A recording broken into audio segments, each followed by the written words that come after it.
تاسو چرته په پنجاب کې د پنجابي بچی ولیدو چې هغه په سړک باندې سپینه جنډه د امن د ځان سره په لاس کې نیولي او دغه نارې وایي چې ماله امن پکار دی کېدی په زړه باندې لاس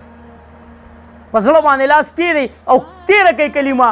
ووایي چې لا اله الا الله محمد رسول الله صلی الله علیه و وسلم چې د عمران خان په دور حکومت کې پښتون په سکون کې نه سوات کابل په وینو سور پښتونه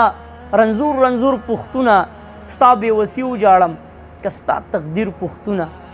ګرځم د ښار کوڅو کې د کلي خاورې چڼوم ټوټې ټوټې راغونډوم دا ستا تصویر پښتونه سوات کابل کې چې بیګا کم حالات تیر شو ملګرو نو د اختر خوشحالي وه د اختر درېیمه ورځ وه خو زمونږ دغه رونه په ډیوټۍ باندې وو د کور خلک به مطمئن وو پلار رور د دوی به بچي هم وو هغه بچي به مطمئن وو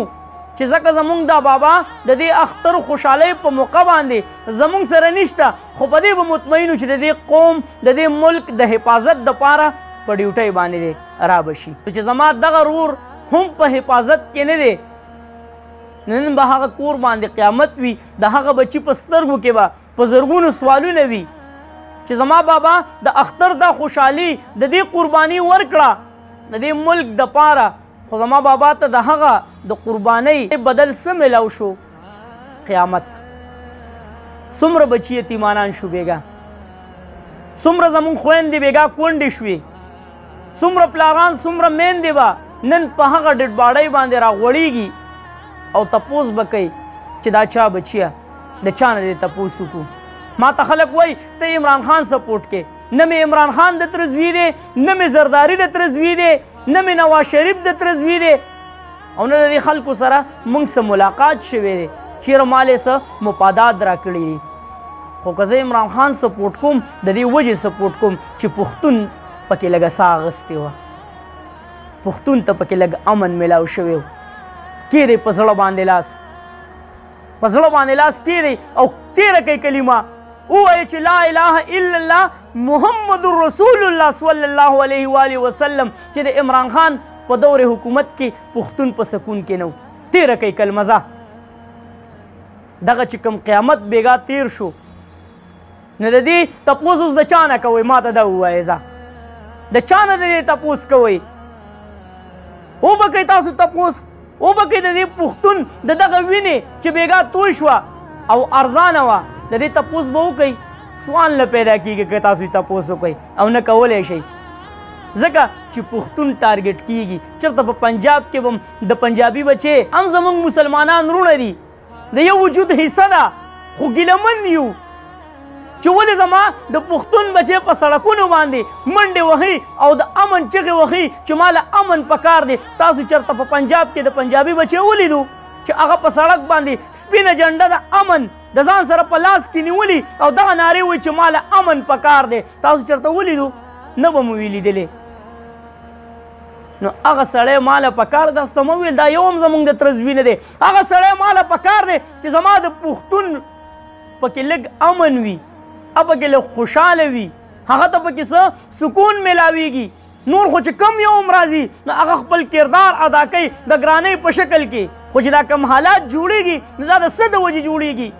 تاسو ټول پوهیږئ په دې خبره باندې نو که حالات هغه طرف ته بوځي نو ولې دا پښتون داسې د قربانۍ ګډوری دی چې کله هم چاړه وي نو د پښتون په مرۍ به وي کله چې هم په دې ملک کې پیسې نه وي نو د پښتون په مرۍ باندې به چاړه وي چې کله هم په ملک کې یو څیز غواړي نو د پښتون نه به شروع کې چې راشه پښتون ټارګټ که نو بیا به هغه ډیمانډ کې چیرې بس حالات ټیک نه دي موږ هېڅ هم نشو کولی موږ دا نشو کولی موږ هغه نشو کولی تر څو پورې به دا پښتون داسې وي نو تیره کوي کلمه او کېدی په دې زړه باندې لاس چې تاسو نه غواړئ چې موږ له هغه سړی پکار دی چې پښتون پکې په امن کې تیره کوي کلمه کم پښتون داسې وایي چې یاره ما له دغه سړی نه دی پکار چې پښتون پکې په امن کې چې کم سړی وایي که نه چې ما له نه دی پکار نو زه وایم الله جل شانه دې در باندې نه راولي خو دا بیګا چې کم قیامت تیر شوی دی په سوات کابل په دغه تاڼه باندې نو نن لاړ شه او هغه بچو نه تپوس وکړه وی بابا د په څه کې لاړې هغه بچی به درته په چغو چغو ووایي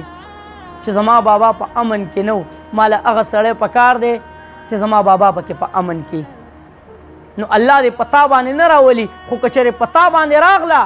نو بیا به ته ووایې چې دا پلانکې زنده‌باد عمران خان زنده‌باد ځکه زما پښتون پکې په امن کې و یوازې دلته په کې پي کې کې نه په پنجاب کې هم الحمدلله د پښتون ډېر عزت شروع شوی نو د خدای دپاره پښتنو ځانونه وپېژنئ ستاسو دپاره خو به ځان له پیغمبر نه راځي صلی الله علیه و آله وسلم نو که چېرې دا قیامت په تا راشي نو بیا به دې څه حالات وي نو الله جل شانه دي چې کوم زخمیان دي نو هغوی له دې الله پاک صحت کامله ورکړي خو هغه زخمیان هم نیمګړي شو د چا به لاس نه د چا به خپه نه څوک به په داسې ځای لګېدلي چې ټول عمر به د کټه پا نه سي صرف ساه به په وجود کې غړېږي هم نیمګړی شو او چې کوم د دې دنیا نه لاړل نو الله جل شانه دې د هغوی قبول کړي او الله جل شانه دې د کور خلکو له د زړه صبر ورکړي